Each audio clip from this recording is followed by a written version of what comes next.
Welcome, everybody. We're here today for the August episode of Be the Change Conversation with Visionaries. And I am so blessed today to actually have in the room with me Stevie Winsborrow. I'm Tamara Herl, and I'm on a mission to create a movement of visionaries who are ready to help humanity change some of those things that aren't working. And today we're going to be talking to Stevie Winsborrow. Stevie, can you tell us a little bit about yourself? Because I forgot to print out your bio. Oh, well, I'll do the quick chronological version.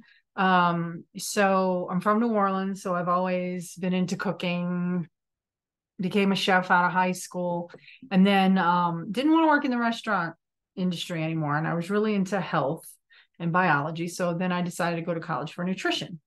So still food, but a little different. Right. And then I got a job working in long-term care. I was the dietary director for 5 long-term care facilities in New Orleans.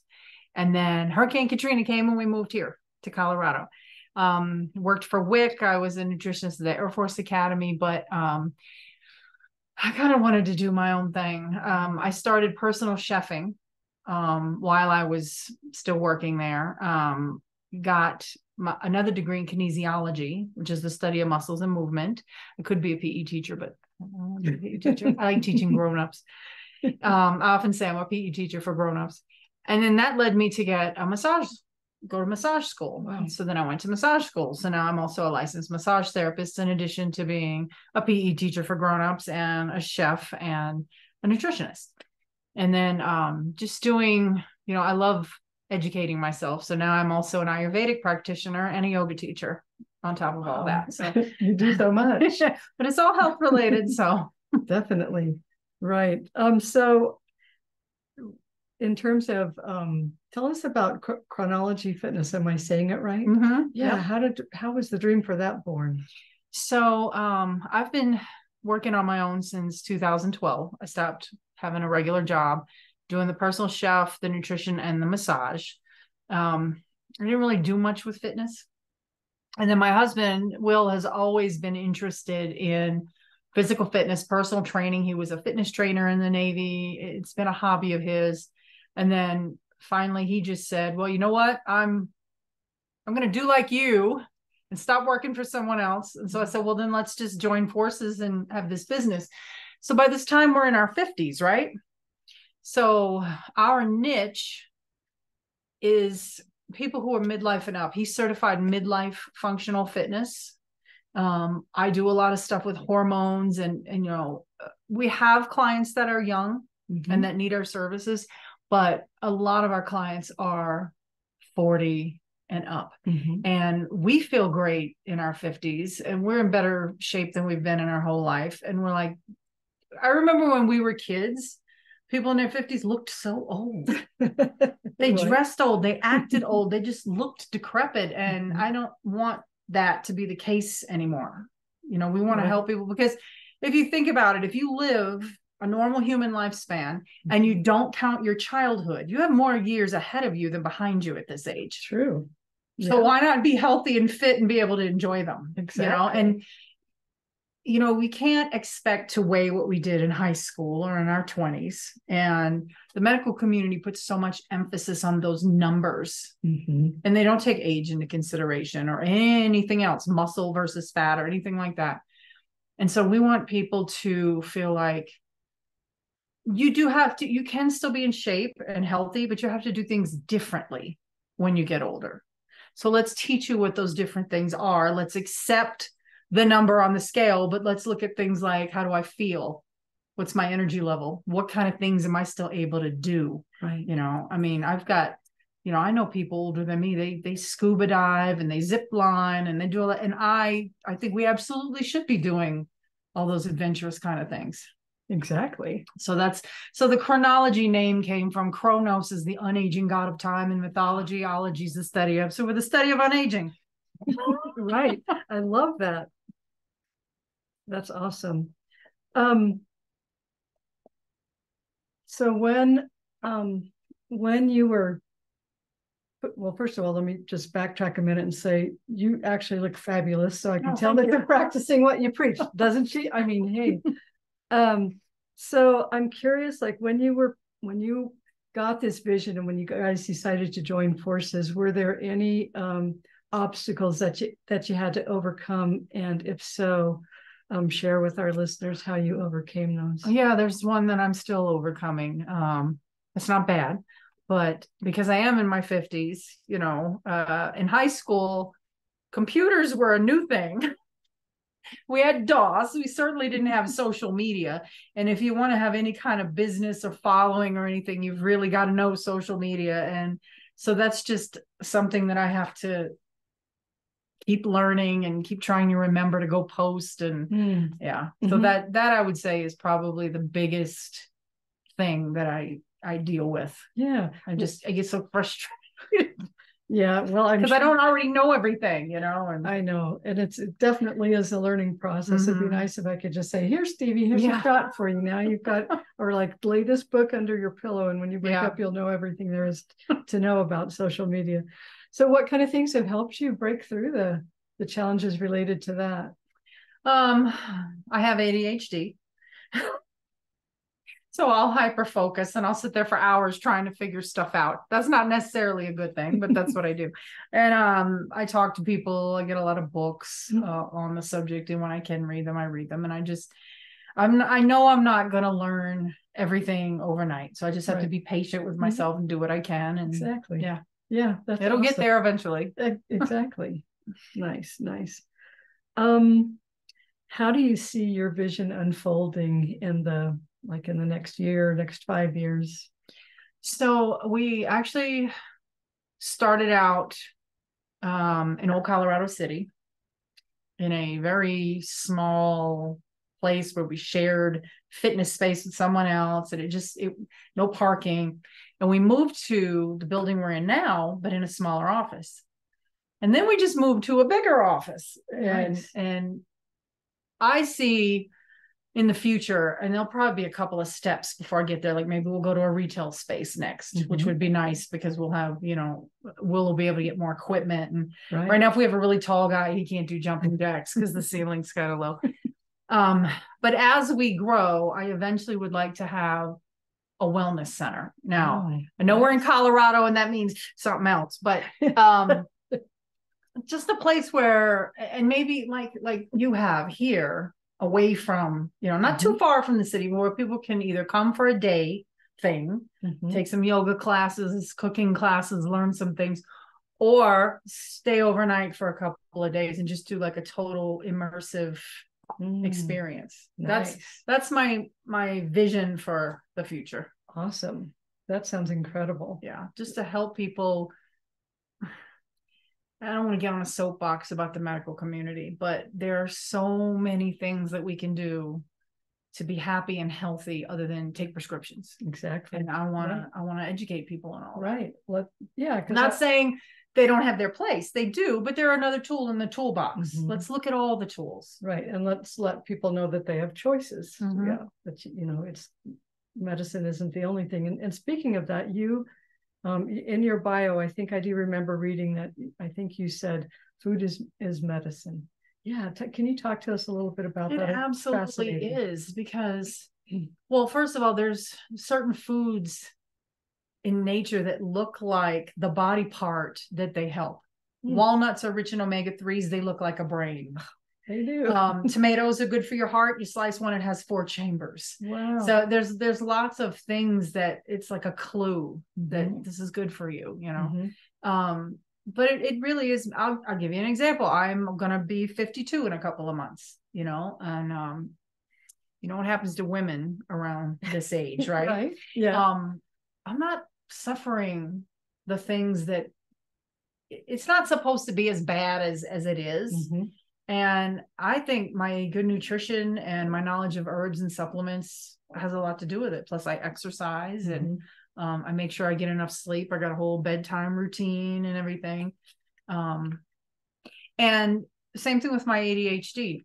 I used to take medication and I got off of it because between routine and diet, I'm able to handle it. Like excitotoxins, you've heard of those? So like red dye, some of these chemicals, MSG, things like that. drive my brain nuts. Mm. So I don't eat them. Mm-hmm. So that's more saying, certain things we call food is anti-medicine. Right. But also, so I don't eat meat, but I kept fish because I need omega-3s for my brain. So, I don't eat animals for philosophical reasons, but I will eat something if I need it for my health. Even the Dalai Lama had to eat meat when he lived on a cold mountaintop and there was no produce. Right. So you just kind of, yeah. But yeah, there's lots of vegetables that are neuroprotective, anti-cancer, fermented foods are good for your gut microbiome. And if you don't have a good gut microbiome, everything else is going to be a mess because your gut's like the boss of everything.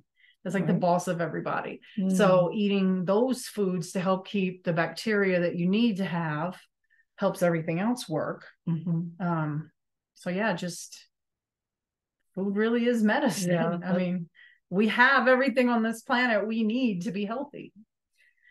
I agree. And I saw a post on Facebook. It was something about, they were talking about the different foods that are, like if I walked out on our 9 acres and there were a lot of things like clover and just different things you could forage. Right. Yeah. Foraging is what it was all about. Yeah. So it's pretty amazing what we have all around us. Definitely. Yeah, I see dandelion greens around my neighborhood all the time when I'm walking the dog, and everybody thinks of dandelions as a weed, and that's why I won't pick them and eat them because they may have been sprayed with pesticides. Exactly. But there's lots of things that you could forage for that are so nutritious. Greens is one of them. Really, awesome. Really nutritious. But everybody sprays them with pesticides, and they don't want them on their lawn. Right. So. Exactly. Crazy. I'm curious, well, your story is inspiring. You've taken the things that you've been passionate about all of your life and you've shared them with people like me and people like our listeners. I feel like right now with humanity, we're in a really interesting position right now where we could really, there are a lot of things that need to be changed, and a lot of us those of us that are here, we're the ones that can change it. So what advice would you give to someone who, maybe there's someone out here that's going to be watching this and you see something around you in the world and you really feel like it needs to be changed, but you're not really quite sure how to get started. What advice would you give someone like that? So when I first started, I was nervous. I didn't know which direction to take. And I sat down and I just made a website and published it. And I said, well, that's it. I jumped in with both feet first. That's what you have to do, because if you sit and you think about it and, well, maybe the time's not right, and I'm not sure if I'm going to do this right, you'll never do it. I mean, yeah, you'll make some mistakes, but it's a learning process. Just do it. Don't second guess yourself. Right. Don't try to be perfect. Yeah. Don't try to be perfect. Just jump in and do it. I love that. That makes a lot of sense. Because that's what I did, and I'm still. Yeah. Like I said, I've been a nutritionist and chef for almost 30 years, but I've been having my own business since 2012. I have not worked for someone else since 2012. Wow, awesome. Congratulations. Yeah. So I'm doing something right, apparently. And that's what I did. I just jumped in. Obviously. And I can speak from firsthand experience. Stevie came out. There was an organization that had a meeting here at our center, and Stevie came out and cooked a meal. It was delicious. And sometimes I have Stevie bring, we call them gourmet sack lunches out for the retreats, and they're incredible. People love them. So I know that, your food is amazing. Well, I like showing people too that, a lot of people hear vegan or gluten-free or low sugar, and they're like, it's like, no, it can be good. It can be delicious. A lot of that stuff, salt, sugar, and fat can be very hyper palatable. So if you eat a lot of that, good fresh food might not taste good to you at first, but your taste buds can change pretty quickly if you start making a change, and you will lose your taste for all the stuff that does not serve you. Nice. And then the medicine will taste so delicious and fresh and just wonderful. Nice. So I like showing people that good food can taste good. Exactly. Great. So if people want to read more about your work, where can they find, what's a good contact information for you? So our website is chronologyfit.com, and that is with a K. We're on Facebook. We're on Instagram, LinkedIn. It's all Chronology Fit. We have a podcast. You can look it up on Spotify, iTunes, Audible, just about anywhere. It was actually I saw a top 10 health podcast to listen to this year. And we were on it. I can't remember. Congratulations. I can't remember where it was, but I was like, wow, That's people are awesome. listening. And that's called the Functional Fitness and Nutrition Podcast with Chronology. And then you can contact us through our website. You can read all about us and what we do, look at all of our options. We can work with people virtually if people aren't in Colorado. Obviously not for massage, but for the other things. Right. And our email is on our website, but it's contact us at chronologyfit.com. Awesome. That's great. And do you have any special events coming up that you'd like to let the listeners know about? I don't have any dates yet. I am going to schedule some more public cooking classes. Oh, nice. Maybe a grocery store tour. And we just started the breakfast club. So if you're in Colorado Springs and you want to go work out at 5 o'clock in the morning, 3 times a week, join us. Awesome. Get your workout done and over with for the day. And we've got a good group of people. It's a little quiet at first because everybody's still waking up, but we get our workout done in 45 minutes and then they go home and go about their day. Yeah, so. Perfect time to do it because then you can, you can't talk yourself out of it. You just get up and go and do it, and then you can. And it's over with, right? You can feel good about yourself and enjoy the rest of your day. Exercise in the morning really does set your tone for the rest of the day. It's going to help your mood. It's going to help your energy level. So it really has some benefits. Does it help your metabolism too? I've heard. And we do HIIT, which is high intensity interval training. So you work for 30 or 40 seconds and then you rest for 20 or 30 seconds, depending on what kind of workout you're doing. And studies have shown that in Tabata, getting your heart rate up and then resting, and getting your heart rate up and then resting, you will burn more fat in a shorter amount of time than if you just did steady state cardio on a piece of equipment. Even walking outside is better than walking on a treadmill because you've got terrain. You might speed up because a car's coming and then slow down because you get into your house and then speed up, so getting your heart rate to go up and down like that is much more effective. And then doing it in the morning before you've eaten anything. So you're doing fasted cardio. That's a little extra benefit too. Right. That's awesome. Thank you for sharing that. So is there any last tip that you would want to share just as a takeaway? What's like the most important thing? So especially people my age, we've kind of got our habits, right? It can be kind of daunting if you're like, I got to change my life. I got to stop doing this, stop doing that, and all this kind of stuff. I'm going to use smoking as an example because I've talked to people about quitting smoking when I worked for WIC.